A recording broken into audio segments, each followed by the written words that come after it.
October, the time for scares, the time for imagination, and the time for Inktober. Hi, I'm Zaergis, artist, VTuber, and potential animator. You know how it is. And today I'm gonna be talking about Inktober and my quest of trying out Inktober for 2 weeks. So first off, I tried out Inktober, okay? I think that's pretty obvious. That's what the video title's called. I tried out Inktober for 2 weeks. How I got to this situation? Well, I watched this video by this creator. I definitely looked up the creator before this video so I could tell you the exact name, and it's definitely not just up there on the right or on the screen so that I don't really have to tell you the name. So I promise you that. But recently I watched this video about this creator and they said, hey, you can do Inktober early. And I was like, what? I always thought they just did it day of. But honestly, that does make more sense that they do it early. I don't know why I thought they did it day of. I'm kind of, I guess that's just the gullible side of me. I don't know what to say. So I decided to try it out. But the issue is they started like maybe a week or two early. Yeah, I started 2 days before October. So essentially how you would begin is you would draw the sketches of all the drawings you're going to draw. And then maybe you just do the sketches over the course of the month or just the days you have time, which I pretty much did. I sketched everything on a Sunday. I drew the drawing that was going to come out the day before the day it was going to come out. Yeah, that's the term. That's essentially how I pursued it. And I'm just going to explain the pros and cons of doing Inktober. Well, my pros and cons of doing Inktober these past 2 weeks, okay? Pro, I was able to make art, and that's great. I was really inspired to make art.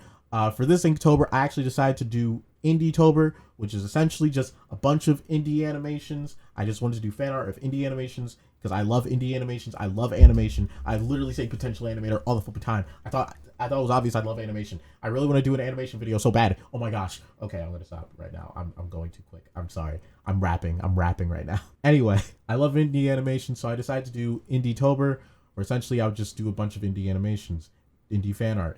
And I think that's a pro that I was able to do a bunch of fan art because I struggle with, doing art, just having inspiration to do art.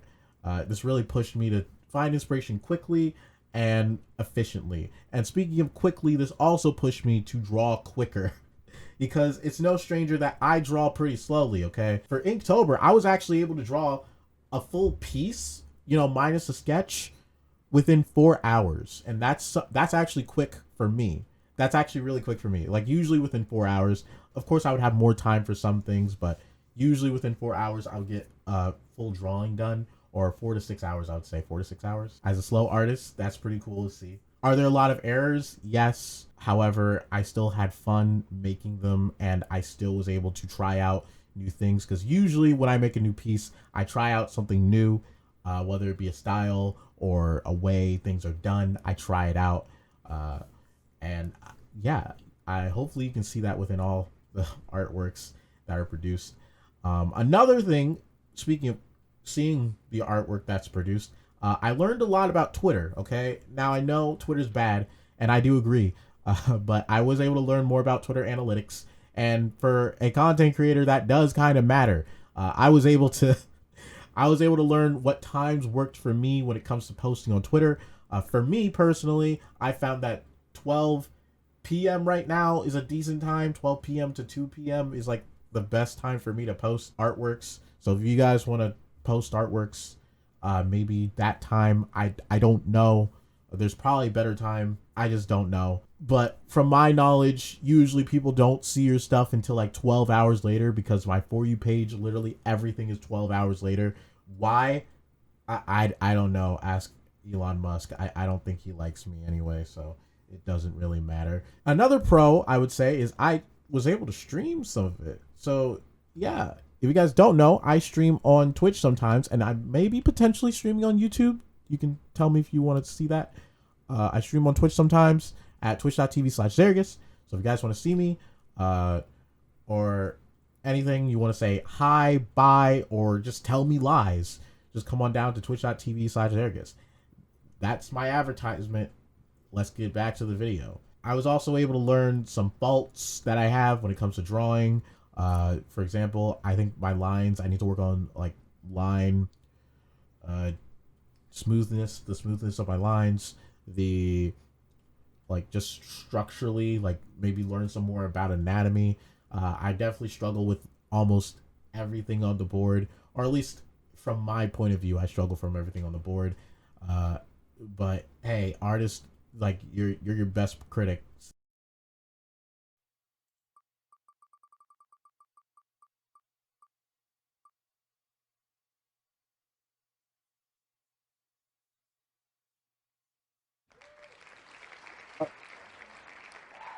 I guess that was true. So if you see something's wrong, then get to it.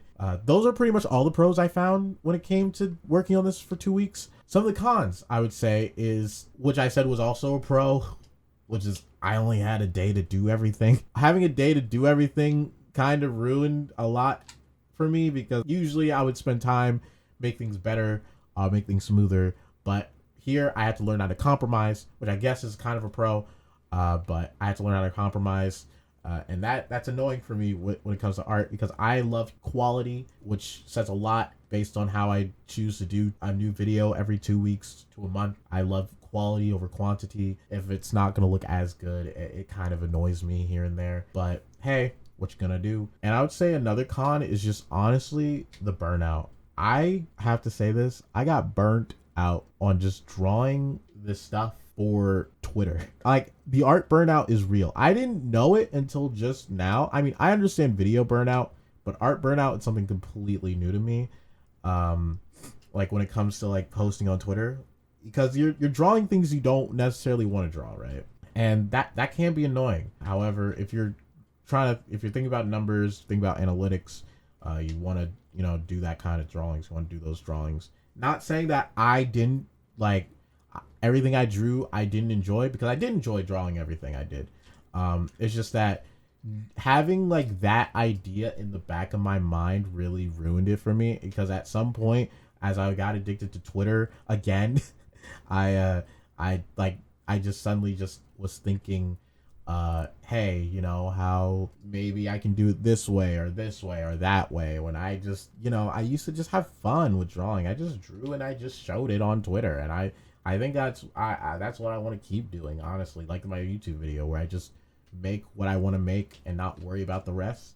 And I guess technically I still did that. I didn't have to do indie stuff. I could have done regular Inktober. I could have done another idea I had was doing a VTuber fan art, which I just couldn't do because I doubt I could find like enough VTubers that I want to show support for in a fan art. So I just didn't do that. Just how it came out. Like that's just how it is. I just got burnt out just drawing and spending like the rest of my night like just drawing, then going to sleep. Like literally every day was just wake up, do work, stop doing work, draw, and then do dailies, and then go to sleep. That's literally it. And that was just too much for me, because I want to make videos. I want to make more videos for you guys. I want to start learning more stuff, and I feel like doing this is really stunting some of my growth. I think I am learning a lot about drawing by doing this, but I think doing this all the time is stunting my growth a bit, and I just want to get back to the grind, get back to learning art, learning what's important, learning what I want to make overall, just learning in general. Overall, Inktober, did I like it? Yes, I like doing it, and I definitely want to do it again. But for right now, I'm tired. I feel like there's gonna be an Inktober. I'm probably gonna get up to 14 drawings and then just stop right there with Inktober. Will I probably have more Inktober stuff sometime in the future? Possibly. I think that's really probable. I'm gonna have more Inktober stuff in the future. I might do some drawings here and there. There's a lot of indie stuff out there, and there's a lot of fan art I want to make of indie stuff. and I don't see that stopping anytime soon. Besides that, yeah, I think I'm done Inktober for this month. Maybe next month we can try. I mean, not next month. Maybe maybe next year we could try again. We could start a bit earlier. I could start out a bit earlier and potentially just mollywop Inktober. But for now, I'm tired. I'm tired like always. Anyway, thanks for watching. Subscribe, I guess. Yeah. Bye. Hold on, before you leave the video. Stop before you leave. Before you click off the video. To my left, there's a video that you may or may not like, you know, and it may make you a bit cooler. And to my right, it's just some guy's YouTube channel. You could probably subscribe to them, I guess. Anyway, bye.